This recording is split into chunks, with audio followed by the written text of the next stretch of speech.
Salam dan bahagia Bapak Ibu guru hebat di Indonesia. Perkenalkan, kami dari kelompok B1.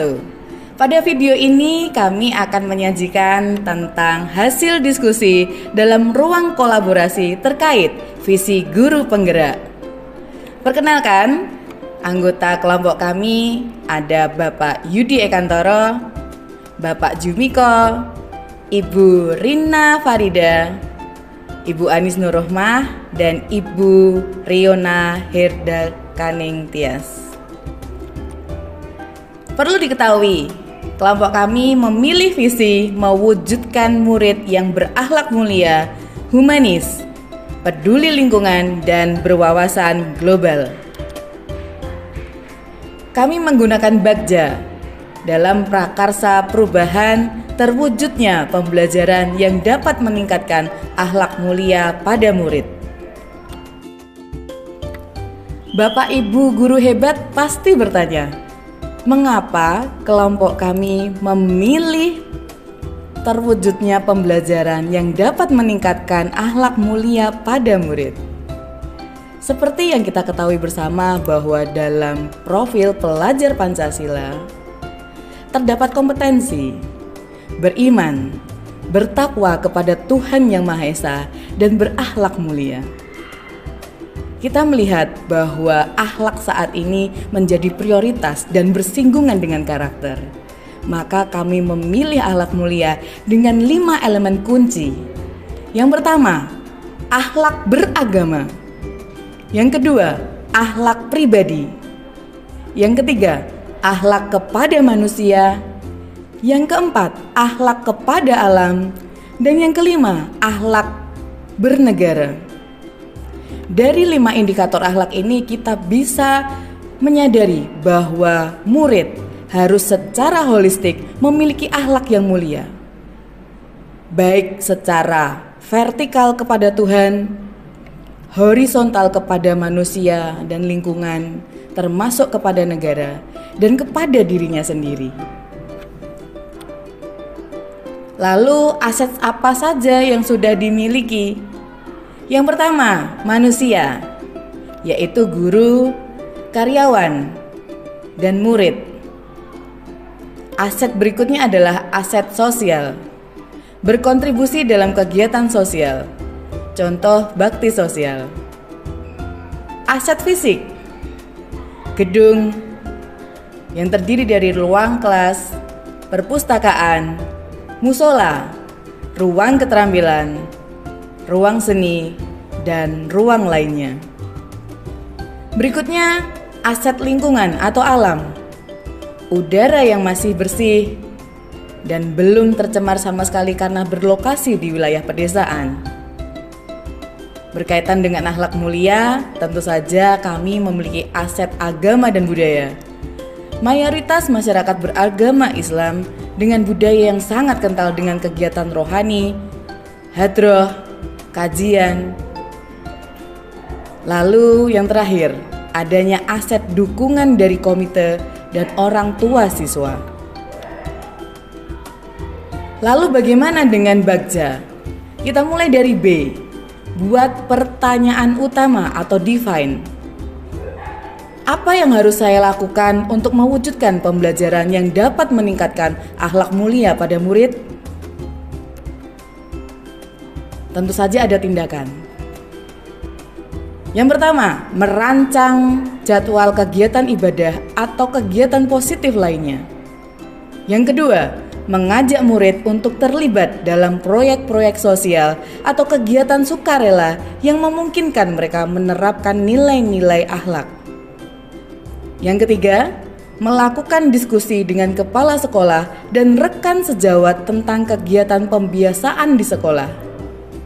Yang keempat, mencari informasi di buku atau melakukan survei terkait meningkatkan akhlak mulia. Yang kelima, melakukan studi tiru dari sekolah yang sudah kuat dalam mewujudkan akhlak mulia. A. Ambil pelajaran atau discover. Pertanyaan yang muncul yaitu aktivitas apa saja untuk mewujudkan pembelajaran yang dapat meningkatkan akhlak mulia pada murid? Yang pertama, mendatangkan narasumber untuk memberikan penguatan, pembiasaan berakhlak mulia. Yang kedua, melibatkan atau menggerakkan anak dalam proyek amal, layanan masyarakat yang memungkinkan mereka berkontribusi positif kepada komunitas tertentu. Yang ketiga, mencari informasi mengenai program pembiasaan yang berakhlak mulia. Yang keempat, memberikan keteladanan yang baik dengan melakukan aktivitas bersama seperti sholat berjamaah. Dan yang terakhir, mengaitkan materi pembelajaran dengan nilai spiritualitas. Tahapan yang ketiga yaitu G, gali mimpi atau dream. Pertanyaan yang terlintas di kelompok kami adalah aktivitas apa saja yang dapat mewujudkan pembelajaran dan meningkatkan akhlak mulia pada murid. Yang pertama, membuat checklist kebaikan setiap hari.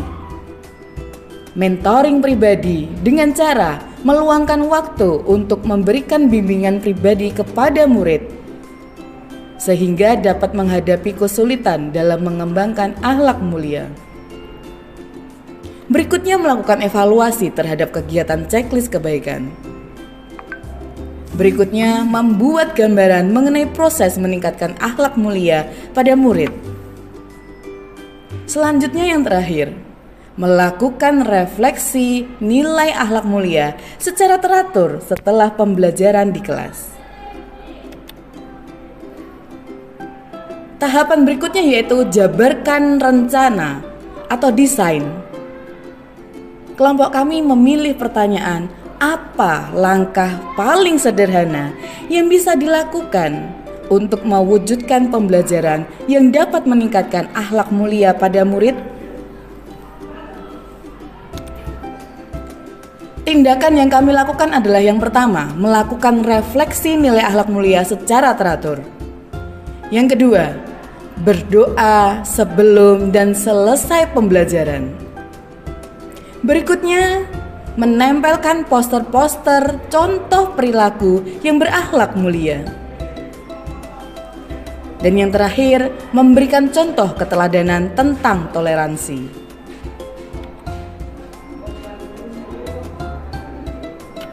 Tahapan yang terakhir, atur eksekusi atau deliver. Pertanyaan, siapa yang bisa mengarahkan dan memantau dalam mewujudkan pembelajaran yang dapat meningkatkan akhlak mulia pada murid?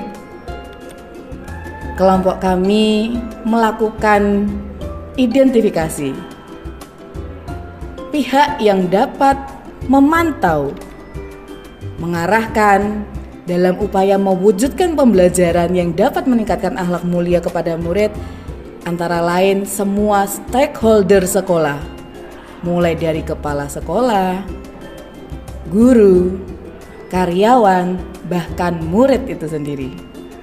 Berikutnya unsur pengawas sekolah, tim penjamin mutu sekolah, dan komite sekolah. Terima kasih kepada Bapak dan Ibu guru hebat di Indonesia yang telah menyaksikan video ini. Semoga video ini memberikan inspirasi. Kami memohon maaf jika terdapat kesalahan dalam pengucapan maupun dalam materi. Salam guru penggerak, tergerak, bergerak, menggerakkan. Salam dan bahagia.